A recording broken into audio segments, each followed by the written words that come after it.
Eh bien, après réflexion, j'ai décidé d'enlever la tubulure d'admission. J'ai compté 9 ou 11 petites bottes à tête T35 qui sont principalement placées sur le dessus, plus une ici et une autre juste là, plus deux têtes de 10 mm qui sont placées ici. Il va probablement falloir forcer un petit peu parce que il y a les O-rings des injecteurs qui sont aussi dans la tubulure d'admission. Parfait, on y va. Je reprends, c'est la tête torque, c'est une T30. On y va.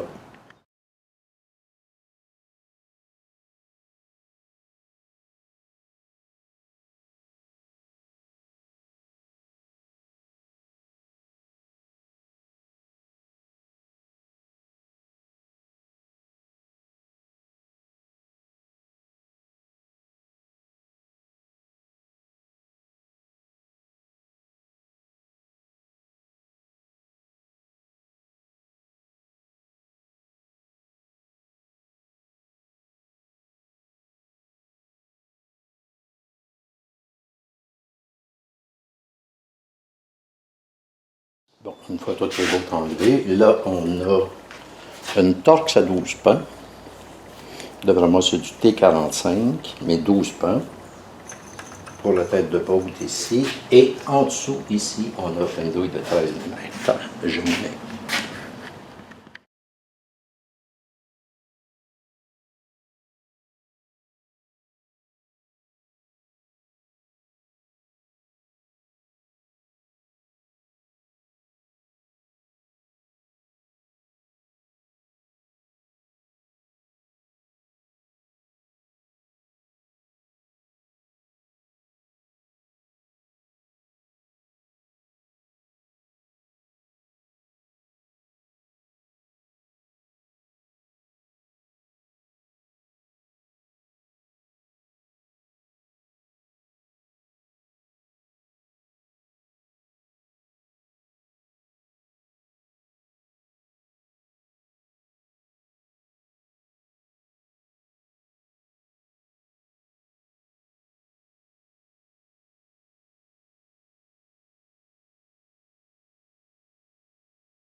Bon, une fois la tubulure d'admission communément appelée l'intake enlevée, là il reste les connecteurs pour les injecteurs qui sont ici. Donc ils sont ici. Et ils ont eu la très brillante idée de mettre le petit loquet de connecteur de l'autre côté. Ça, c'est génial, ça. Bon, il y en a deux ici. Les deux autres sont... Oups. Les deux autres sont ici. Eux devraient bien s'enlever. Je vois de l'autre côté. OK, je m'y mets. Ah, ensuite, il va y avoir aussi un autre connecteur, deux autres connecteurs à enlever pour capter la pression dans la tubulure d'admission des injecteurs. Je m'y mets.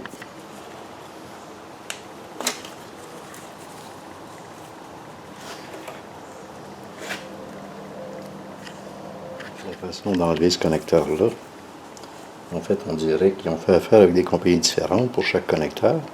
La façon d'enlever ça, c'est de pousser ici, derrière. On voit la petite languette devant, ici, qui se soulève, comme ça.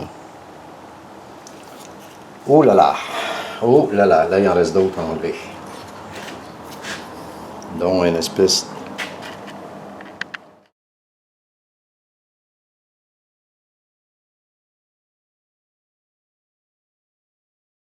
avant de terminer la journée. J'avoue que c'était peut-être un peu chaud aujourd'hui.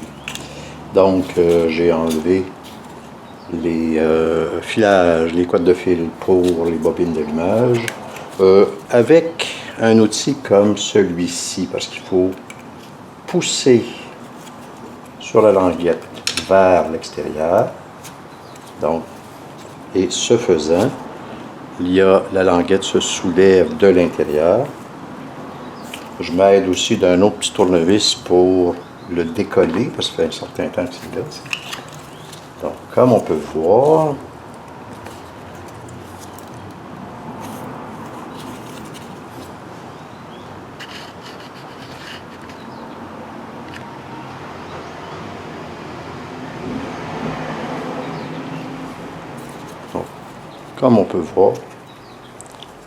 j'espère qu'on le voit, lorsqu'on pousse sur la languette, elle se soulève. Parfait. Maintenant, il reste un autre petit fil ici, une couette de filage, et ensuite je vais pouvoir soulever ça. Maintenant, en enlevant ça, je vais aller vérifier. Ça, c'est les bolts qui retiennent le moteur de transmission. On a ici le convertisseur de couple. Et là, normalement, il devrait y avoir une petite porte ici pour accéder aux bolts entre le moteur et la transmission. Sauf que eux semblent l'avoir mis derrière. Donc demain, ça va être des heures de plaisir encore. Fin de cette partie. Aujourd'hui, le 9 juillet. Aujourd'hui, bon, si tout se passe bien, le moteur devrait être enlevé, j'espère. Pour ce faire, il faut d'abord séparer, je le pointe mal ici, tiens, ceci. Ici, on a le convertisseur de couple, on a une des bolts qui relie le moteur à la transmission. Afin d'être capable de séparer le moteur, il faut enlever les 6 bolts qui retiennent la roue d'air du moteur au convertisseur de couple de la transmission. Sinon, le convertisseur de couple va venir, je perds mon huile, c'est quasiment impossible de sortir le moteur. Donc, il faut vraiment le disloquer. Pour ce faire, normalement, si on avait eu une japonaise, il y aurait eu une trappe ici qui nous permet de voir et d'accéder aux 6 ou 8 bolts, la plupart du temps c'est 6, aux 6 bolts qui viennent relier le convertisseur de couple au moteur. Dans le cas de Volkswagen, les Allemandes en général, je dirais, ils l'ont bien caché juste derrière. Il y a une petite trappe, tantôt je vais aller me glisser en dessous, et il y a une petite trappe qui nous permet d'accéder à ces bolts-là. Donc, pour être capable, je vais essayer d'y accéder par le dessus. Pour être capable d'y accéder, il va falloir que j'enlève la pompe à haute pression pour l'essence, ainsi que la pompe à vide qui est ici. Je m'y mets. Et puis ensuite, on verra justement si l'accès est possible. OK, je m'y mets. Pour faire le changement, c'est des BitTorx, probablement du T30. Ça ressemble étrangement du T30, mais en tout cas, c'est quelque chose dans le genre. OK.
Bon, je l'avoue, les choses avancent très lentement parce que je ne veux rien briser.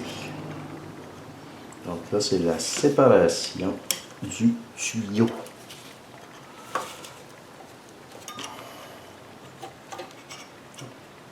C'est la séparation du tuyau de vide d'air, le vacuum, qui amène à l'assistance pour le frein.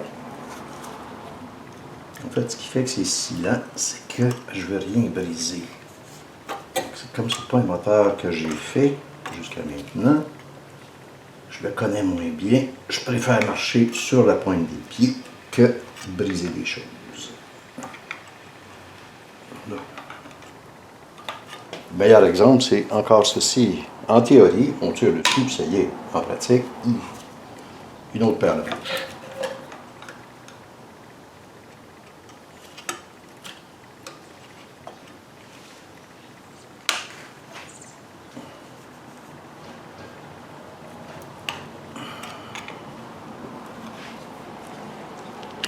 Et là, on observe justement comment le conflit intergroupe peut émerger. Et là, ils se donnent des noms, ça ne va pas nécessairement bien. Il y a aussi des situations où il y avait plus d'agressivité. Et là,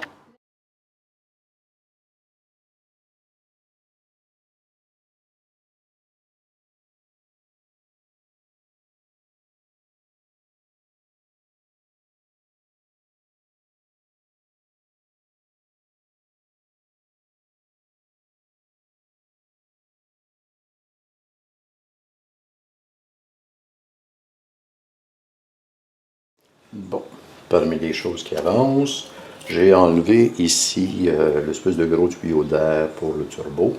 Pas évident avec cette espèce de bizarrerie de connecteur-là. Il me reste à enlever la couette ici et une partie de la couette descend vers le bas. Et on va aller voir en dessous. Pour être en mesure d'enlever la couette de fil, on a un premier connecteur ici. Je dois mesurer la quantité d'air de sortie ou de pression de la turbine.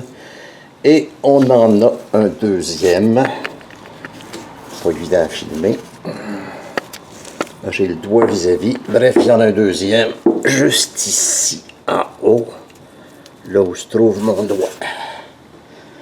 Et comme d'habitude, c'est extrêmement bien placé, c'est-à-dire qu'on vous dit que c'est mal placé. OK, je m'y mets.